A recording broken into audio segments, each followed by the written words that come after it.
Assalamualaikum dan salam Sarawakku sayang.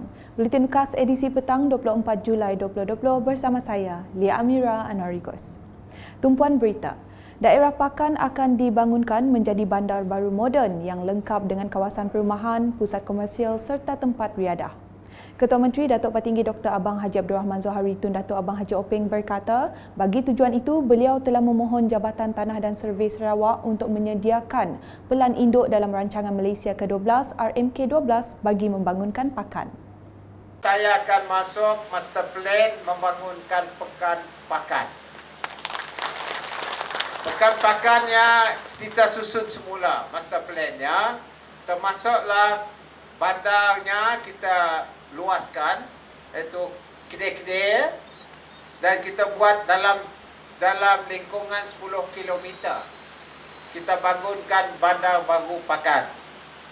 Termasuklah kawasan perumahan, tempat kedai, tempat perumahan dan juga tempat riadah yang kita bangun. Jadi pakan akan menjadi new township. Saya dah minta Jabatan Tanah dan Survey dari unit perancangannya membuat master plan untuk pakan, dan dalam rancangan Malaysia ke-12 kita akan bangun. Beliau berucap demikian semasa merasmikan Majlis Perasmian Jalan Ulu Pakan dan Ulu Kota Pakan Fasa 2 pada Khamis. Terdahulu beliau berkata Kerajaan Sarawak akan meneruskan fasa ketiga pembinaan jalan itu bagi memastikan pakan terus pesat membangun dan menjadi kawasan food basket hasil pertanian. Tanah pun nampaknya sangat fertile, subur, dan kebun di kiri kanan, termasuklah kelapa sawit dan juga lada, dan juga ada juga tanam buah-buahan dan sayur-sayuran tadi. Jadi saya melihat pakan mempunyai potensi yang sangat-sangat luas untuk masa depan. Jadi dalam yang pun cerita alang-alang tu boleh tambah lagi Jeraya tu. Fasa 2 tu tambah ke fasa 3. Apabila nanggau potensi kedaya usaha gini kan nak nolak masa depannya cerah. Sementara itu, Datuk Patinggi Abang Zohari berkata perbincangan telah dibuat bersama Kementerian Komunikasi dan Multimedia Malaysia KKMM supaya Sarawak Multimedia Authority SMA diberikan lesen penyedia perkhidmatan internet ISP. Katanya dengan lesen berkenaan akan membolehkan SMA melalui anak syarikatnya menjadi syarikat Telkom milik Kerajaan Sarawak dan beroperasi di kawasan luar bandar. Dan tarifnya tidaklah begitu mahal because there is element of subsidy on the part of the government. Kita telah menyusunkan kos dan terbabit sekarang ini SMA melihat bahawa it is possible for us to give subsidized rate dan juga menjadi operator kepada internet in rural areas where there is marketnya tidak begitu banyak, because internet ini adalah satu perkhidmatan yang perlu bukan saja untuk perniagaan tetapi juga untuk perkhidmatan lain seperti sekolah, online education pun berkedahkan internet.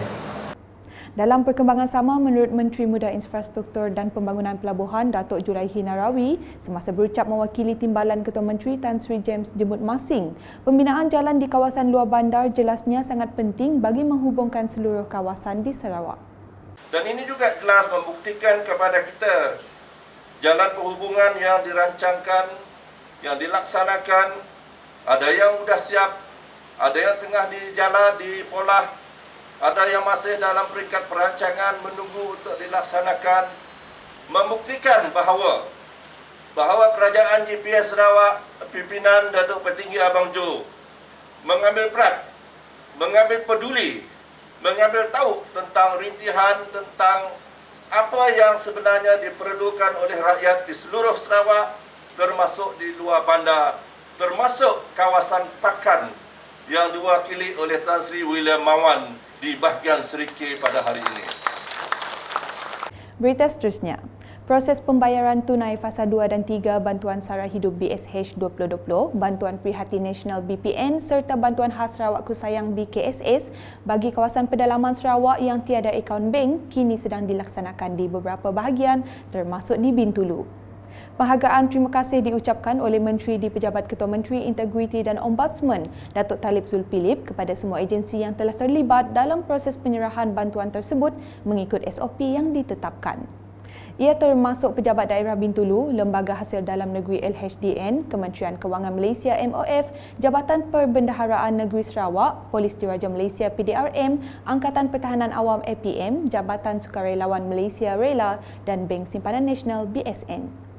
Datuk Talib yang juga Ahli Dewan Undangan Negeri Adun Jepak turut hadir meninjau suasana di pusat penyerahan bertempat di Dewan Suara Bintulu pada Khamis. Berikut pula mengenai geran kerajaan berjumlah RM5,000 yang disampaikan oleh Adun Lingga Simoy Peri kepada Sekolah Menengah Kebangsaan Lingga dan Sekolah Kebangsaan Gran Stumbin Simanggang pada Khamis. Pemberian geran kerajaan untuk sekolah-sekolah dalam kawasan Dewan Undangan Negeri Dun Lingga merupakan acara tahunan bagi membantu golongan warga pendidik serta pelajar mengadakan aktiviti-aktiviti sekolah. Dalam masa yang sama, beliau turut melawat keadaan bilik darjah serta situasi pembelajaran pelajar dalam norma baharu di sekolah itu. Selanjutnya, sempena sambutan Hari Sarawak pada 22 Julai, Pemuda Parti Pesaka Bumiputera Bersatu PBB dan Wanita PBB Balingian telah bergabung tenaga menganjurkan program On The Go Community pada Rabu. Program diadakan di tapak parkir Pasar Lama Balingian bagi mendekatkan parti dengan masyarakat. Pengisian program seperti konvoi bermotosikal kibar bendera Sarawak ke kampung-kampung sekitar Balingian, gotong royong pembersihan tebingan sungai di kawasan Pasar Lama Balingian, demonstrasi memasak dan zumba. Setiausaha politik kepada Ketua Menteri Sarawak Fridah Osman dalam ucapannya berkata, anak Sarawak harus berbangga kerana tinggal dalam negeri yang mempunyai keharmonian dari kepelbagaian latar belakang, kaum dan agama. Program On The Go Community Pemuda Balingian juga turut dilaksanakan di Dewan Serbaguna Kampung Sau, Dewan Serbaguna Rumah Kalang yang mana aktiviti melibatkan gotong royong seperti membersih dan mengecat gelanggang serbaguna, menebas sekitar balai raya serta membersih surau Nur Islam. Sekian bersama saya Lia Amira dan kru penerbitan.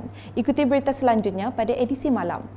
Untuk mengetahui berita-berita terkini Sarawak setiap hari, layari UKAS channel di YouTube atau melalui Facebook, Instagram, Twitter dan aplikasi Telegram Buletin UKAS. Salam UKAS.